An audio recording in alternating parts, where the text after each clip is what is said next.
Black, black, black. Yeah. It ain't my style, it ain't my shade, ain't what I do, ain't what I say. I'm just hella black, I'm just hella black, I'm just hella black. Your fault if you're offended, I'm just hella black, black, black. I'm just hella black, black, black. I'm just hella black, black, black. Your fault if you're offended. Hey y'all, welcome to my parking lot. So today we're going to be talking about what it means to defund the police. Abolishing the police or defunding the police is not a new idea, but we have been seeing it pushed more and more over the years since the beginning of the Black Lives Matter movement, and certainly over the past couple of weeks in the wake of several deaths perpetrated by police against black bodies. What Trump will have you believe, which I'm sure he'll use as fire for his campaign this time around, is people calling for a society without a police, without a system in place to check people's desire or propensity to commit crime. Liberal activists are not asking for that. What they are asking is for us to rethink our law enforcement and our justice system and create one that is not punitive in nature but restorative. So let's dig into what that means.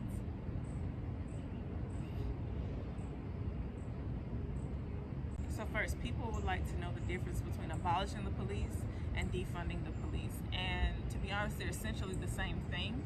They both call for a dismantling or disbanding of the police system as it exists today and replacing it with something that offers more community services, that offers more resources for things like education and youth services, resources for the homeless and the mentally ill. They call for a demilitarization of the police force as it is today, and a lot of the money going towards reform, which we'll get to towards the end of the video, and refunneling it into communities that can't afford to invest in those things themselves in efforts to reduce crime.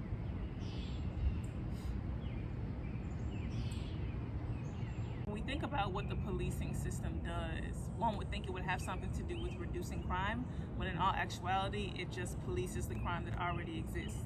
Crime is a money-making industry, and we'll get into that in a second as well, but police and the system are not going to do anything to effectively reduce crime. They're just going to kind of monopolize on it. Take this idea, for example. Some people think that the more police in an area, the less crime there will be.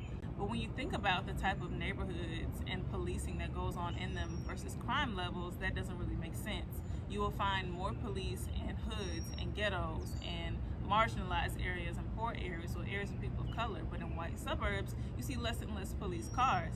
And there's less crime reported in those white suburb areas. Congresswoman Alexandria Ocasio-Cortez says that when you think about those type of areas, white suburban communities are already serving a model of defunding the police and what that looks like. I just read you the tweet, not the tweet, but the post that she put on her Instagram talking about this. Someone asked her, what does an America with a defunded police look like to you? And she says it looks like a suburb. Affluent white communities already live in a world where they choose to fund youth, health, housing, etc. more than they fund the police. These communities have lower crime rates, not because they have more police, but because they have more resources to support healthy society in a way that reduces crime. You can read the remainder of it. I will post a link to it in the description box. But why take money from the police? Because the research shows that when a community is offered better education opportunities, when there are more youth services available, when there are more resources for the mentally ill, for homeless populations, there is a reduction in crime. And when you think about a police system that's supposed to be making communities safer, let's not even say reduce crime, making communities safer, it's logical to pull from their budgets to put into the budgets of those other things to help balance out that crime reducing act, especially when those communities begin to lobby and ask for more services and more resources, they are always met with questions of where you're going to get the money. And when we think about how a lot of police departments are overfunded, given all this military grade technology, given all these different types of training and reform that again has not been proven to be effective, that is money that can be placed in something that is guaranteed to be effective. We also have to think about what we are actually asking police to do. Police respond to everything. Aside from needing paramedics, aside from fires, or to transport people who are injured to the hospital, police are asked to do everything. Police should not be asked to do everything. Police officers themselves have complained over the years of being asked to do everything. They don't just respond to violent crimes, but they also respond to calls about loitering. They respond to car accidents. Unless there's someone who is drunk, paramedics can respond to car accidents and then call police if they're necessary. So not only are they responding to loitering and car accidents, they get called when there's a homeless presence in a place where people just don't want homeless people around. Maybe provide them with something so they won't be on the side of the street. I don't know. They get called when people fall asleep in drive-thrus. They get called when men ask women to put their dogs on a leash in a bird sanctuary. What I'm getting at here is that police have the power to take minor instances and turn them into life-changing, life-altering, or even life-ending circumstances and situations.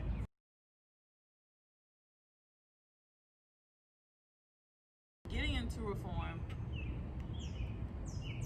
unfortunately, most of it's not going to work because the police system is racist. Policing, the concept of policing itself in America was born during the era of slavery, specifically to apprehend and return runaway slaves. So you have a system that is born in criminalizing black behaviors or black attempts at survival. Police are trained to look at things characteristic of black and brown neighborhoods, characteristic of black and brown behaviors, and see them as threats. So that's where you get stop and frisk policing. That's where you get broken window policing. If it's seen or it can be perceived as something that is mischievous or deviant, police have the power to stop and frisk anybody or stop anyone minding their business because they are perceived as a threat. And it's not just the police. People are conditioned to call 911 when they see these instances of these behaviors, when they perceive people as threats. That's Amy Cooper. That's the people who called the cops on Eric Garner. That's the people who called the cops on George Floyd.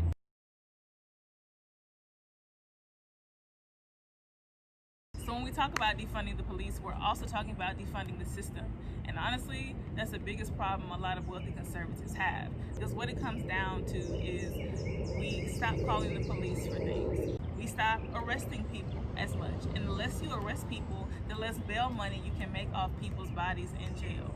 Dr. King even realized in the civil rights movement that not only were they just throwing people in jail for the heck of throwing people in jail, but they were throwing black people in jail to force black families to come out of their pockets and pay money to the state. And last but not least, of course, the less we call police, the less arrests we make, the less trials, the less convictions, the less black bodies in jail. Black bodies in jail that corporations are leasing out to perform free slave labor by permission, by allowance of the 13th Amendment. So they have less people in jail, there's less people making money for them. And so again, with these wealthy conservatives who have the influence on lawmaking, defunding the police is a red flag to them because that could significantly reduce a stream of income they have from prison labor.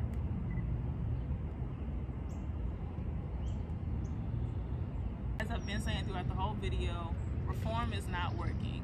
The more money people push towards reform is only adding to the problem. Over the course of the Black Lives Matter movement, more and more cities have responded to the call for justice by funneling more money into police departments for better training.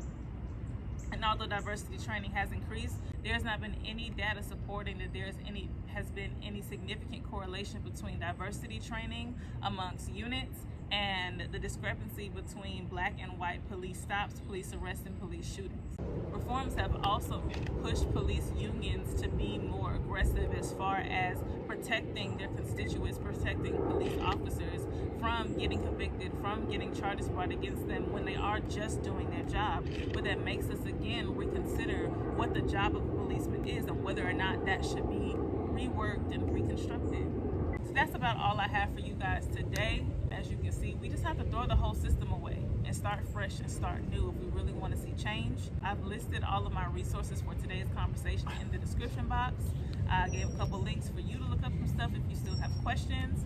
But yeah, remember, I'm here to inform people, not to convince. So if you disagree, you can find someone in the comments to argue with. Bye.